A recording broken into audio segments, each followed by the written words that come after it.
A magnitude 3.3 earthquake occurred south of Sumbawa, Indonesia, 287 kilometers SSE of Sumbawa Besar, Indonesia, or 339 kilometers SE of Mataram, Indonesia, on Wednesday, the 28th of May 2025, at 8 hours 9 minutes and 3 seconds local time. The quake had a depth of 10 kilometers and was not felt, or at least not reported so. Data source from EMSC. Did you feel it? Let us pray. May the earthquake that occurred not affect our brothers and sisters there.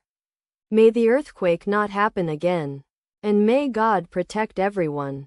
Amen.